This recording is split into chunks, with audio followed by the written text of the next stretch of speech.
وعلیکم السلام ورحمۃ اللہ وبرکاتہ۔ یہ مولوی عاطف کے اس ویڈیو کے اوپر آپ نے تبصرہ کیا ہے فیضان الحق صاحب، اللہ تعالیٰ آپ کو جزائے خیر عطا فرمائے۔ بہت ہی مختصر اور جامع باتیں آپ نے کی ہیں اور بہت ہی خلوص کے ساتھ ان کی دکھتی رگوں پر ہاتھ رکھا ہے، اور بہت پیاری حدیث آپ نے یاد دہانی کرائی ہے کہ نبی علیہ السلام نے فرمایا کہ میں بتوں کو اور سازوں کو توڑنے کے لیے آیا ہوں۔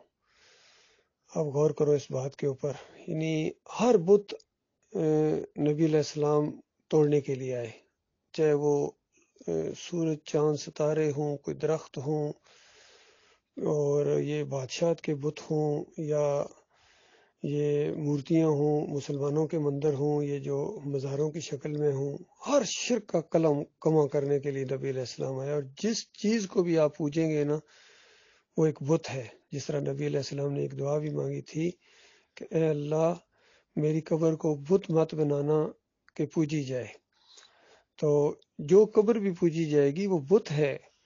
آج وہ دعا بھی قبول نہیں ہوئی اس انداز سے، آج نبی علیہ السلام کی قبر پوری طرح پوجی جا رہی ہے، اور یہ دوسرے مزار، چاہے جس کو بری مام کہتے ہیں، کسی کو داتا صاحب کہتے ہیں، کسی کو دستگیر صاحب کہتے ہیں، کوئی خواجہ غریب نواز صاحب ہیں، کوئی غوث اور غوث العظم تک بنا دیے۔ غوث العظم سب سے بڑے فریادوں کے سننے والے، پھر مشکل کشا کے یہ مزار ہیں، اندازہ لگے گا یہ اللہ کے غضب کو للکارنے والا انداز ہے، اور دنیا کو خوش کر کے یہ اللہ کو سخت ناراض کر رہے ہیں۔ یقین کیجیے اللہ کا غضب بڑھتا چلا جا رہا ہے، کیونکہ ان کی بغاوت بڑھتی جا رہی ہے، ان مسلمانوں کی، ان کا شرک بڑھتا جا رہا ہے، اللہ کا کوڑا تیزی میں حرکت آتا جا رہا ہے۔ کون سا عذاب ہے جن کے اوپر نہیں؟ ابھی پچھلا عذاب ختم نہیں ہوتا کہ نیا آ جاتا ہے۔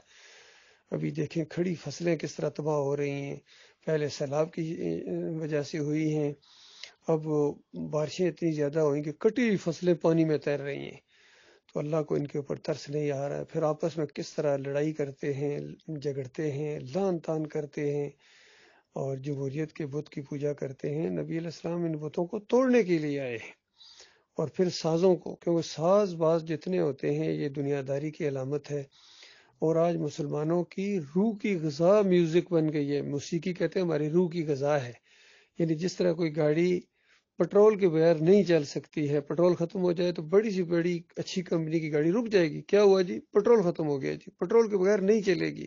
اسی طرح یہ مسلمان ہیں، ان کی عظیم اکثریت ہے جو میوزک کے بغیر نہیں چلتی ہے۔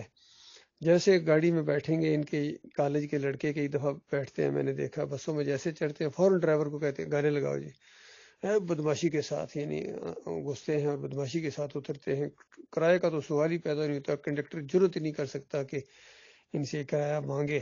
تو یہ تربیت ہو رہی ہے اللہ کے بندو، ہر جگہ گانا بجانا، چاہیے فوجیوں کی اکیڈمیز ہوں، چاہیے پولیس والوں کے ٹریننگ سینٹر ہوں، چاہیے اسکول میں، تو آج کل جو جتنے اسکول ماڈرن ڈسکو اسکول بن گئے ہیں، چاہیے ایجوکیٹرز ہوں، ایچ ایس این ہو، اور یہ جتنے آکسفورڈ کے، جتنے ہر جگہ سے یہ گانے بجانے ان کی رگوں کا خیز۔ میوزک ٹیچرز اس دفعہ بڑھ کے اخباروں میں آیا تھا کہ 2000 پتہ نہیں میوزک ٹیچروں کا اضافہ کیا جائے گا، بڑے پلیٹ فارم سے یہ اعلان کیا گیا۔ تو یہ گانا بجانا ان کی رگوں کا خون بن گیا۔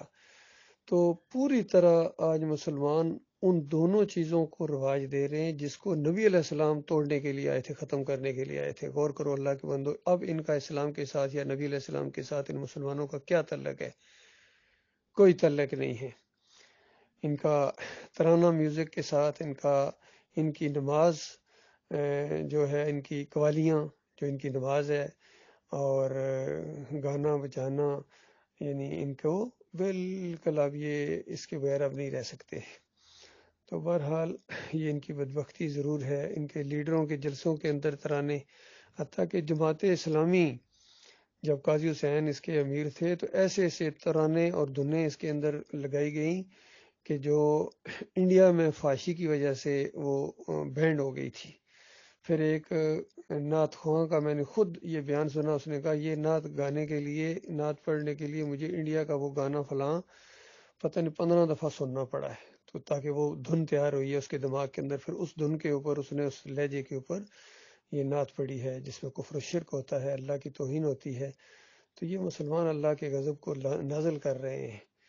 بہرحال ہمارا کام ہے ہمیں بتاتے رہیں اللہ کے بندو، جو بھی جہاں سے بھی اللہ کی کوئی نافرمانی کی بات آپ سنتے ہیں ضرور اس کی نشاندہی کریں، اور آہستہ آہستہ یہ توحید کی دعوت بھی اب اٹھ رہی ہے الحمدللہ، ایمان کی دعوت، یہ کفر و شرک کا جہاں جنازہ اٹھے گا وہاں یہ گانے بجانوں کو بس ستیہ ناش کر دیا جائے گا، ان سارے میوزک سینٹروں کو اور باجوں کو توڑ دیا جائے گا انشاءاللہ جب اللہ کا دین غالب آئے گا۔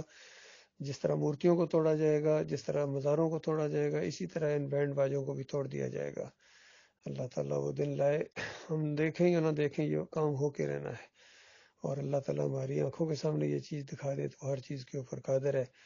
10 دنوں کے اندر وہ انقلاب برپا کر دے، 10 سالوں میں کرے یا 10,000 سال لگیں، یہ کام ہو کے رہنا ہے۔ بہرحال اس کی بنیاد رکھی جا رہی ہے، اور اللہ تعالیٰ کا بہت ہی بڑا احسان ہے ہمارے اوپر کہ ہم اس کی گویا پہلے اینٹ ثابت ہو رہے ہیں۔ اللہ تعالیٰ جم جانے کی توفیق عطا فرمائے۔